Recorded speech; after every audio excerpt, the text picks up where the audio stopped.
बिस्मिल्लाहिर्रहमानिर्रहीम। आज physics chapter number 6 fluid dynamics का मैं आपको 6.4 टॉपिक जो है वो समझाने लगा हूँ। Equation of continuity.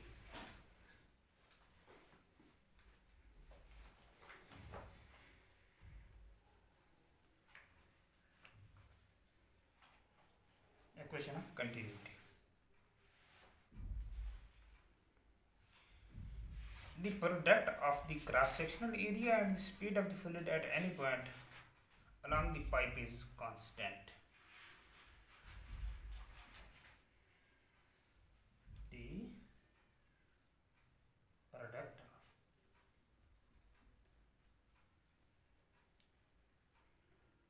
cross-sectional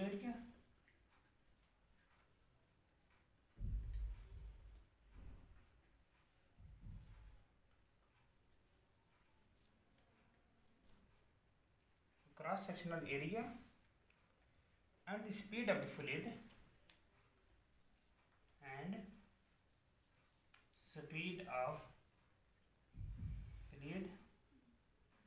at any point remains constant.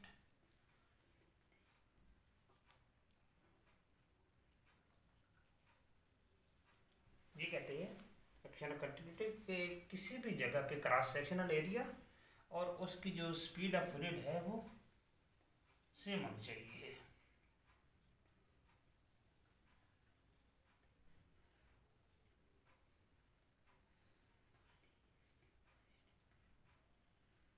ये आपका यहाँ पे एरिया समान है, ए साइड इसको कह देते हैं, इसको साइड बी कह देते हैं।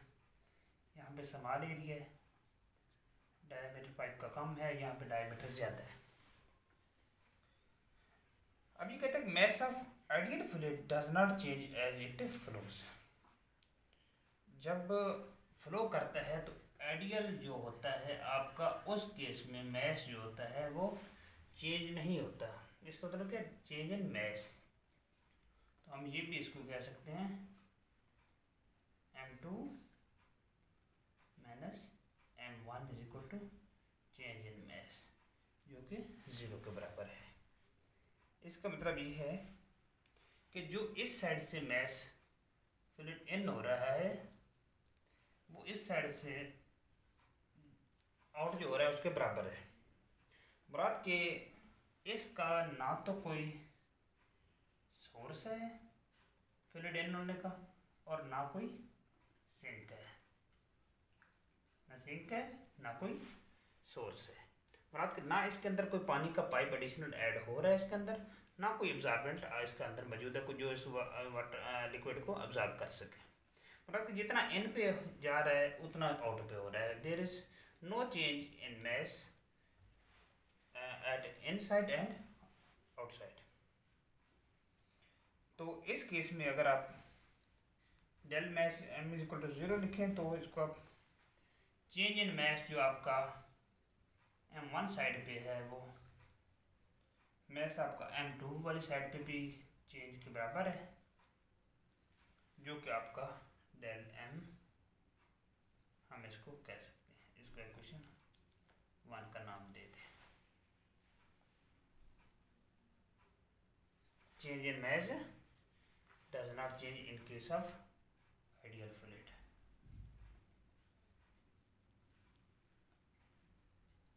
आइडियल फ्लूइड के केस में अब इसमें हम डेंसिटी को फाइंड करें तो वो होती है मैस पर यूनिट वॉल्यूम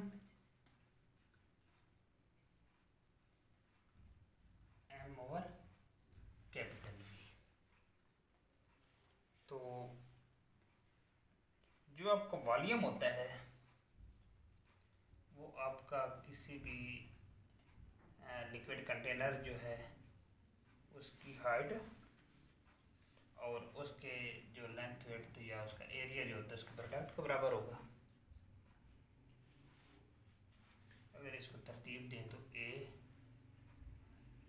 डेल x भी लिख सकते हो।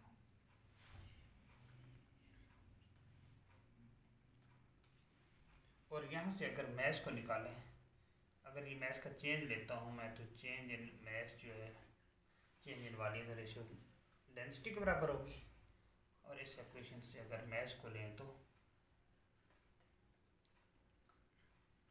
Change in mass is equal to rho into del V आ जाएगा। इसको इक्वेशन 2 का नाम दे दें, इसको इक्वेशन 3 का नाम दे दें। और आपका जो एस होता है, आप S is equal to V T पढ़ते आ रहे हैं, तो यहाँ जो कि आपका एस जो है वो डेल्टा एक्स है, तो वी इंटू टी जो है आपका वी टी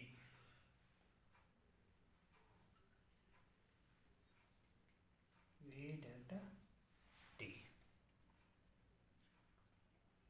मतलब S is equal to V T आपका आ गया। अब इस इक्वेशन इसमें पुट करें तो 4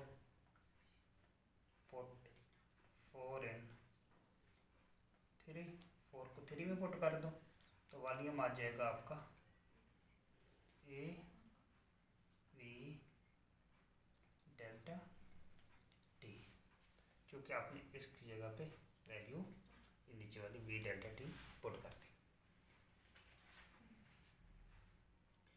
अब ये आपका ये है volume.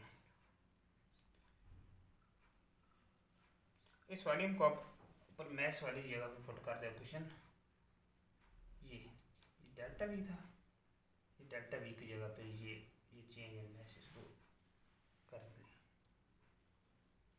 Delta V is equal to delta X delta X is equal to V delta T. अब डेंसिटी मैस इक्वल टू होता है रो वी के, मैस पर यूनिट वॉल्यूम, और ये वॉल्यूम आपका जो है इसके बराबर है। इस वैल्यू जो है इक्वेशन 2 में पुट कर दो, पुट इन इक्वेशन 2, इक्वेशन 2 में पुट करोगे तो आपका delta M is equal to आ गया आपका rho A V delta T. अब यहाँ पे रो जो है आपकी वो है आपकी डेंसिटी फ्लूइड, यहाँ पे एरिया है जिसके अंदर वो मौजूद है, वी मेन वो जिस वेलोसिटी से मूव कर रहा है, और डेल्टा टी मीन के किस टाइम में जो है वो कितना टाइम कितना ड्यूरेशन में मूव कर रहा है। तो अगर इसको मैं डेल m1 कहूँ तो ये आ जाएगा आपका रो a1v1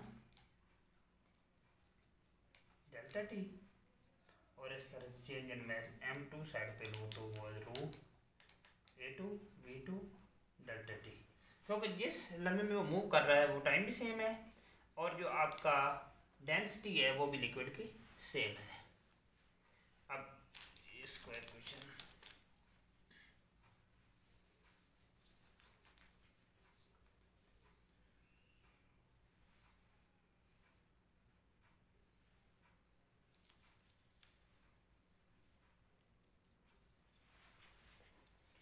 अब चूँकि m1 और m2 जो है वो बराबर है, चेंज इन मैस जो है ना इनकी जगह पर वैल्यू पुट कर दो, rho a1v1 delta T equal to rho a2v2 delta T के बराबर आ गया। अब दोनों साइड पे रो डेल्टा टी जो है ना उस पर डिवाइड कर दो, रो डेल्टा टी पे रो डेल्टा टी पे, तो ये जो है वो डेल्टा टी और ये रो कैंसिल, ये दोनों का रो और ये डेल्टा टी कैंसिल, बात कीजिए आगे a1v1 is equal to a2v2, mean के ये किसके बराबर है av के, जिसको मैं कांस्टेंट कह देता हूँ। अब av जो है आपका वो एक कांस्टेंट वैल्यू के बराबर है, मुराद कि इन दोनों की वैल्यू वेरी करेगी, लेकिन ये एक खास कांस्टेंट के बराबर होगी। लेट्स सपोज कि एरिया आपका 2 है, 2 मीटर स्क्वायर है, और उसकी जो वेलोसिटी है फ्लूइड की वो 5 है। तो इन दोनों का प्रोडक्ट जो है वो 10 होगा। 10 मीन कांस्टेंट है। ये 5 होगा तो ये 2 होगा, ये 10 ही रहेगा। ये 1 इंटू 10 10 और 10 इंटू 1 ही 10। ये राइट साइड जो है ना उसकी कांस्टेंट के बराबर रहेगी।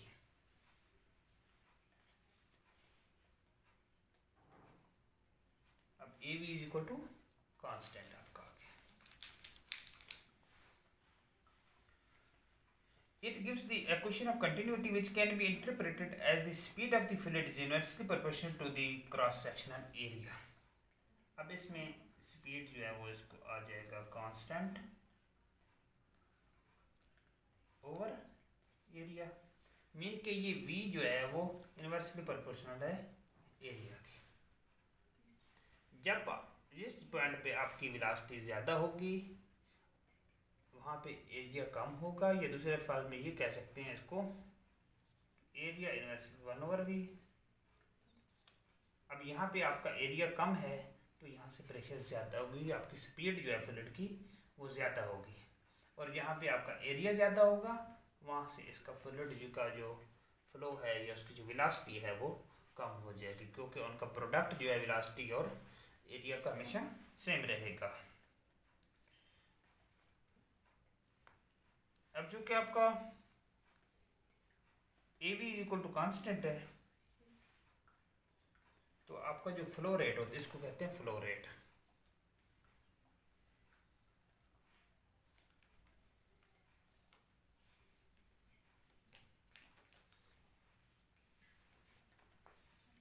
फ्लो रेट क्या होता है आपका, कितना वॉल्यूम जो है ना वो आपका कितने टाइम के लिए पास हो रहा है। तो डेल्टा वी और डेल्टा टी इसको फ्लो रेट है। अब ये चूँकि आपका ए वी के बराबर होता है, तो ए वी जो है वो आपका ये कांस्टेंट है, तो इसकी जगह पे आप ये चेंज कर लें कि फ्लो रेट जो है वो फ्लूइड का इसमें कांस्टेंट रहता है। Okay, the flow rate volume flow rate is constant, इसको कहते हैं time rate of flow of volume. The volume of an incompressible fluid passing through any point in the unit time through a pipe of non uniform cross section is constant in the static flow. Hopefully आप equation of continuity को आसानी से समझ गए होंगे। अगर किसी किस्म का कोई मसला है तो कमेंट बॉक्स में शेयर कर लीजिए। Thank you.